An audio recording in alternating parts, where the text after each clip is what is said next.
দিনাজপুর থেকে আমাদের সাথে সরাসরি যুক্ত হচ্ছেন শাহনেওয়াজ বাবলু। বাবলু, খাল খনন কর্মসূচি তো উদ্বোধন হয়ে গেছে, প্রধানমন্ত্রী তারেক রহমানের পরবর্তী কর্মসূচি সম্পর্কে যদি জানান আমাদের। খাল খনন কর্মসূচির উদ্বোধনী অনুষ্ঠানের সম্মানিত সভাপতি, আজকের এই মহতী অনুষ্ঠানে উপস্থিত আছেন। দেশে খাল খনন কর্মসূচি শুরু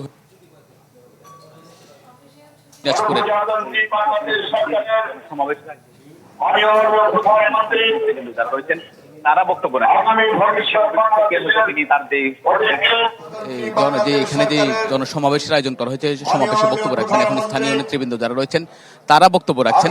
এই সমাবেশ থেকে হয়তো তিনি তার যে সরকারের যে নির্ধারিত যে প্রতিশ্রুতি ছিল এবং কার্যক্রম আগামীর যে কার্যক্রম পরিচালনা করবেন সেই বিষয়ে তিনি হয়তো কথা বলবেন। এখানে আপনি জানেন নির্বাচনের আগে শেষ জনসভাটি বলা যায় ঢাকার বাইরে যে জনসভা হয়েছিল সেই জনসভাটি দিনাজপুরেই করেছিলেন বিএনপির চেয়ারম্যান তারেক রহমান, এবং এখন প্রধানমন্ত্রী হিসেবে আবার এক মাসের মাথায় এখানে আসলেন তিনি।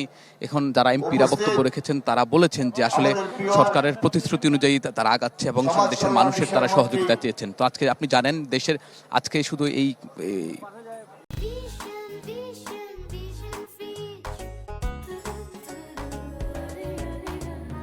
কাহালুর থেকে যে খাল খনন কর্মসূচি উদ্বোধন করলেন, একসঙ্গে প্রায় সারা দেশের ৪৫টি জেলায় এই কর্মসূচি কার্যক্রম শুরু করেছেন। স্ব জেলায় যারা দায়িত্বে আছেন তারা সরকারের বিভিন্ন এমপি, মন্ত্রী, প্রতিমন্ত্রী এবং উপদেষ্টার দায়িত্বে যারা রয়েছেন তারাই কর্মসূচিগুলো পরিচালনা করছে, কার্যক্রম উদ্বোধন করেছেন।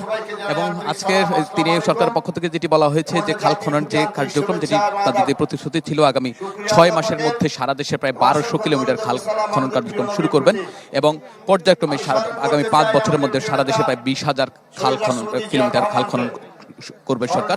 এবং এটি বলা যায় বিএনপির প্রতিষ্ঠাতা শহীদ প্রেসিডেন্ট জিয়াউর রহমান যখন ১৯৭৬ সালের ১ নভেম্বর যে যশোরের শর্ষা উপজেলায় তিনি তার এই কার্যক্রম যে খাল খনন কার্যক্রম শুরু করেছিলেন, এরই ধারাবাহিকতায় যে ১৯৯১ সালে বেগম খালেদা জিয়া যখন সরকার গঠন করেন তখন এই খাল খনন কার্যক্রম অব্যাহত করেছিলেন, কিন্তু তার পরিপূর্ণতা শেষ হয়নি। কিন্তু বলা যায় বিএনপি ক্ষমতায় আসার পর তারেক রহমান যে প্রতিশ্রুতি দিয়েছিলেন সেই প্রতিশ্রুতি অনুযায়ী এই খাল খনন কর্মসূচি সাধারণ মানুষ বলছেন যে এই খাল খনন কর্মসূচি জনজীবন এবং ধন্যবাদ বাবলু আপনাকে। দর্শক দেখছিলেন দিনাজপুর সহ আরো ৫৪ জেলার খাল খনন কর্মসূচির উদ্বোধন করেছেন প্রধানমন্ত্রী তারেক রহমান। সেখানকার সবশেষ খবর জানাচ্ছিলেন শাহনেওয়াজ বাবলু।